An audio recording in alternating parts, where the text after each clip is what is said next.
बबूल का और आम कहाँ से हो।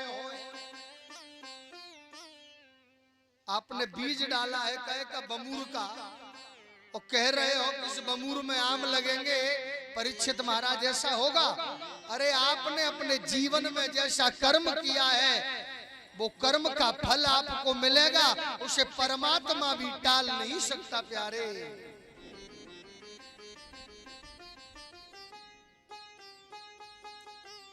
भगवान का तीसरा विवाह सत्यभामा के साथ हुआ।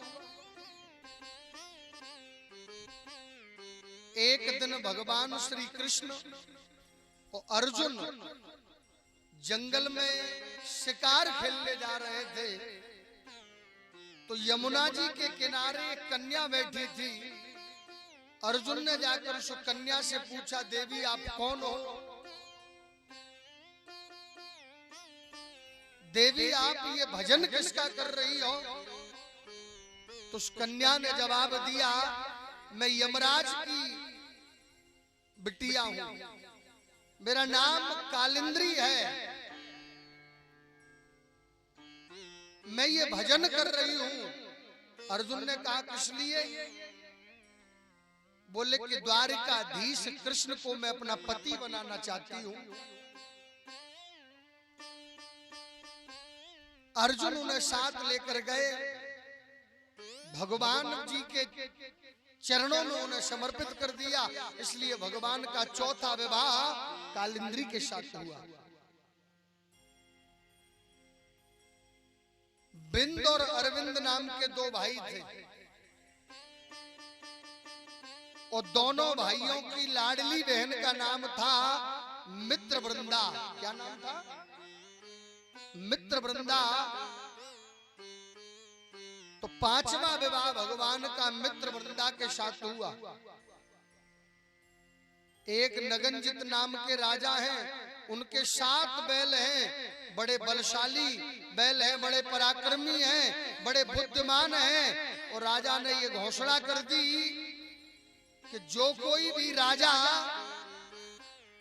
इन 7 बैलों की नाक में नकेल एक ही बाण से पहनाएगा, उसी के साथ मैं अपनी बेटी का विवाह कर दूंगा। तो द्वारिकाधीश ने वो किया। इसलिए भगवान का 6वां विवाह नगनजिती के साथ हुआ। एक राजा रतिदेव नाम की पराक्रमी स्त्री है और राज्य संभालती है। स्वयं को राजा रतिदेव की पुत्री का नाम है भद्रा। 7वां विवाह भगवान का भद्रा के साथ हुआ और 8वां विवाह भगवान का लक्ष्मणा के साथ हुआ। 88,000 महात्मा कहने लगे, महाराज आपने ये बात तो बता दी, भगवान के 8 विवाह तो आपने बताए, लेकिन हमने सुना है कि भगवान के 16,108 विवाह हुए हैं। बोले बिल्कुल। तो महाराज इसके बारे में बताओ।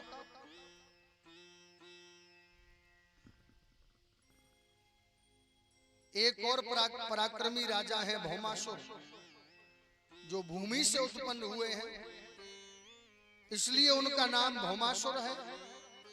और भौमासुर ने अपने बल का दुरुपयोग किया। कभी कभी व्यक्ति धन का दुरुपयोग करते हैं, अपने बल का दुरुपयोग करते हैं। मैंने कहा था ना, यदि धन के साथ में विवेक नहीं है, धन और ऐश्वर्य व्यक्ति को बिगाड़ देता है। विवेक तो साथ में होना ही चाहिए। भौमासुर ने अपने बल का दुरुपयोग किया, बड़े बड़े राजघरानाओं से जाता और राजकुमारियों का हरण करके ले आता। मन में यह संकल्प कर लिया कि 20,000 कन्याएं हो जाएंगी तो मैं विवाह कर लूंगा।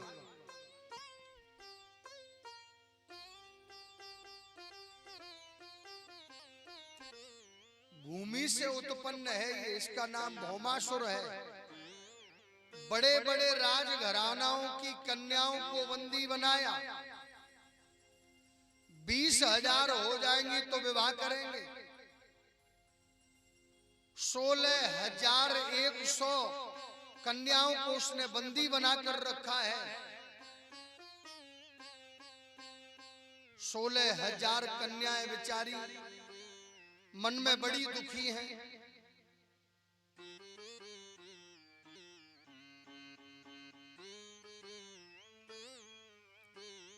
भगवान के पास सूचना गई और देवताओं ने कहा, क्योंकि देवताओं की माता अदिति के कुंडल और वरुण और छत्र भी इसी ने चुराया था। भौमासुर ने ही देवताओं की माता का कुंडल छत्र चुराया था। भगवान सत्यभामा को साथ लेकर गए और भौमासुर से युद्ध छिड़ा। ऐसा युद्ध हुआ प्यारे कि मेरे गोविंद ने भौमासुर को युद्ध में हरा दिया, उसे कल्याण दे दिया।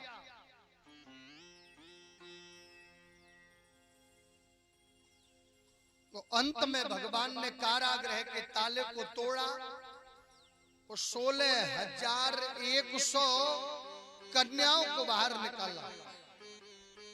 एक बात बताओ, अगर बिटिया घर से निकल जाए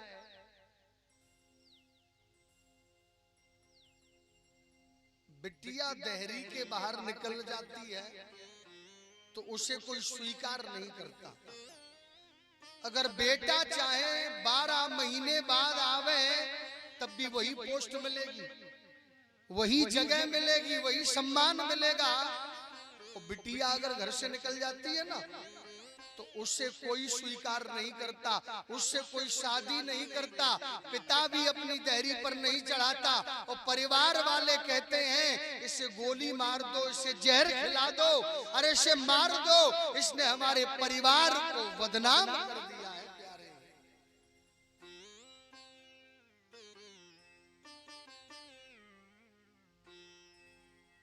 अगर बेटा निकलकर चला जाए, 12 महीने में आवे, 12 साल में आवे, तब भी सब उसे छाती से लगा लेंगे। और बिटिया अगर निकल गई देहरी के बाहर 1 घंटे के लिए, 1 घंटे के लिए अगर बिटिया देहरी के बाहर निकल गई तो दुनिया में उसे कोई अपना नहीं बनाएगा। अरे जिस माता ने 9 महीने गर्भ में रखा वो माता भी उसे ठोकर मार देती है। प्यारे ये समाज उसे अपनाता नहीं है।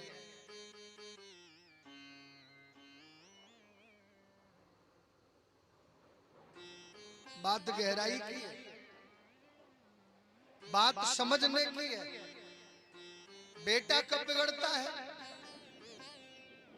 बेटा बिगड़ता है पिताजी की बदौलत। और बिटिया अगर कहीं गड़बड़ दिखती है तो उसकी माँ की बदौलत है। प्यारे अरे माता पिता का फर्ज है ट्यूशन पढ़ाना, कॉलेज पढ़ाना, स्कूल पढ़ाना, अच्छा खिलाना, अच्छा पिलाना, अच्छा भोजन देना, बढ़िया कपड़े पिलाना, अच्छे अच्छे शौक करवाना, ये माता पिता का कर्तव्य है। और हर माता पिता को अपने बेटा बिटिया को खिलाना चाहिए, पिलाना चाहिए, पढ़ाना चाहिए, अच्छे से अच्छे स्कूल में पढ़ाना चाहिए, अच्छे से अच्छी कोचिंग पर पढ़ाना चाहिए। लेकिन माता पिता का फर्ज ये भी है कि कितने बजे जा रहे हैं, कितने बजे पहुंच रहे हैं, किसके साथ इनकी बैठक उठक है, कितने बजे घर आ जाना चाहिए, आध घंटे आप कहां पर रहे। आपका यही कर्तव्य नहीं है कि पैसा दे दो जाओ, हम तो काम धंधा करेंगे, हम तो कथा वाचेंगे, बेटा पैसे ले जाओ और जाओ, आपको अच्छा लगे वो करो। नहीं, ये कर्तव्य नहीं है। इस जमाने में, इस परिवार में, इस जमाने में, इस कलयुग में दूसरे के घर की बात तो जब करना। इस जमाने में जिसने अपने बच्चों को पाल लिया, अपने बच्चों को अच्छा बना दिया, नौकरी से लगा दिया, अपने बेटा बेटी का विवाह कर दिया, तो धन्य उसका जीवन को उसने सब कुछ कर दिया। प्यारे इस जमाने में जिसने अपना घर चला लिया, ये बहुत बड़ी बात है।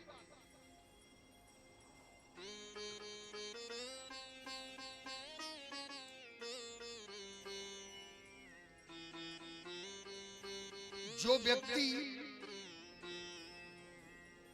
दूसरों की बुराई करता है वो एक बार अपने अंदर झांक कर देखे। अपनी कमी उसे दिखाई नहीं देती और दूसरे के अंदर 10-10 कमी दिखाएगा, 20-20 कमी दिखाएगा। और जो अपनी कमी है, जिस दिन वो अपनी कमी को समझ जाएगा उस दिन वो दूसरे की कमी निकालना बंद कर देगा। प्यारे,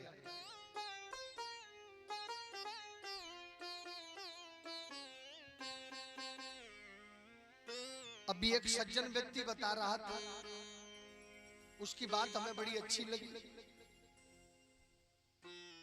कि मोहल्ले का आदमी मोहल्ले के लिए बुरा होता है, गांव का आदमी गांव के लिए बुरा होगा, लेकिन दूसरे गांव का व्यक्ति अगर कहीं उनके गांव में 2-4 दिन के लिए आता है तो उसके लिए सब अच्छे रहते हैं।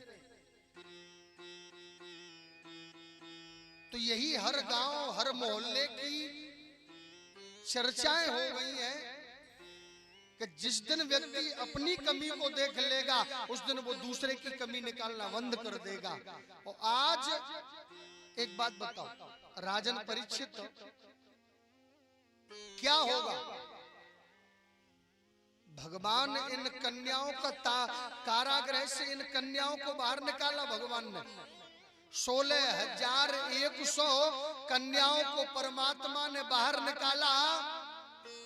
अब ये कन्याएं बाहर निकल करके खड़ी रह गई। अब इन कन्याओं के पास केवल 2 ही मार्ग है। बात गहराई की है, समझने की है। इन कन्याओं के पास केवल 2 ही मार्ग है, या तो ये कुएं में कूद कर अपने प्राणों को त्याग दे। भाई इनसे कोई शादी तो करेगा नहीं, कौन राजकुमार शादी कर लेगा? अरे भाई ये तो जेल में रहकर आई हैं, 12 महीने तक घर से बाहर रही हैं, तो इनसे कोई शादी तो करेगा नहीं। इन कन्याओं के पास केवल 2 ही मार्ग हैं, या तो कुएं में कूद कर अपने प्राणों को त्याग दें या फिर गलत रास्ते पर चली जाएं। बेचारी मौन रह गई खड़ी। मेरे गोविंद के नेत्र सजल हो उठे, सोचने लगे अब ये राजकुमारियां जाएंगी कहां? इन राजकुमारियों के सामने केवल भगवान ने उन राजकुमारियों से कहा कि तुमने अपने मन में कोई अन्यथा विचार न किया हो तो मैं आपको अपनी पत्नी के रूप में स्वीकार करता हूं। मेरे